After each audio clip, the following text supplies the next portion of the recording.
অধিভুক্তি বাতিল করে ঢাকা কলেজ সহ বলে নেওয়া ঢাকা বিশ্ববিদ্যালয় প্রশাসন সহ সংশ্লিষ্ট কর্তৃপক্ষ বিষয়টি আমলে নিয়েছে, এজন্য আমরা তাদেরকে সাধুবাদ জানাচ্ছি। কিন্তু আমাদের মেনে নেওয়ার জন্য এখনো কোনো প্রক্রিয়া কর্তৃপক্ষের পক্ষ থেকে অনুসরণ করা হয়নি। আমাদের গুরুত্বপূর্ণ দাবিগুলোর মধ্যে রয়েছে গতকাল ঢাকা কলেজ, বদরুন্নেসা কলেজের সহ 7 কলেজের নারী শিক্ষার্থীদের নিয়ে কুরুচিপূর্ণ মন্তব্য করেছে, অশালীন অঙ্গভঙ্গি করেছে। এই দায় নিয়ে ঢাকা বিশ্ববিদ্যালয় কর্তৃপক্ষকে করতে হবে। গতকালকে আমাদের ঢাকা কলেজের শিক্ষার্থী রাকিবকে নির্মমভাবে পিটিয়ে তাকে আহত করেছে, হত্যার উদ্দেশ্যে তাকে পিটিয়ে আহত করেছে নিউ মার্কেট থানা পুলিশ।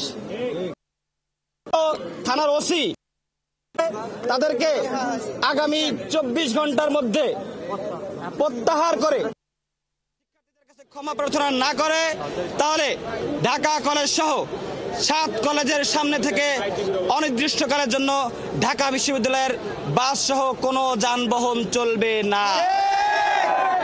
আমাদের পরবর্তী কর্মসূচি হচ্ছে, যদি এই দাবিগুলো মেনে না নেওয়া হয় আগামী 24 ঘন্টার মধ্যে, তাহলে আমরা থানা ঘেরাও কর্মসূচি পালন করব এবং শান্তিপূর্ণভাবে আমরা ঢাকা কলেজ সহ 7 কলেজের সামনে থেকে ঢাকা বিশ্ববিদ্যালয়ে কোনো বাস যেতে দিব না।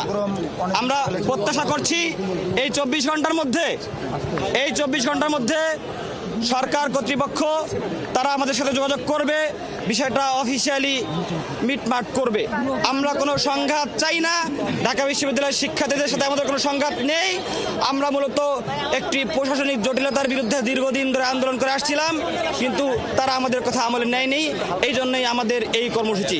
ধন্যবাদ সবাইকে।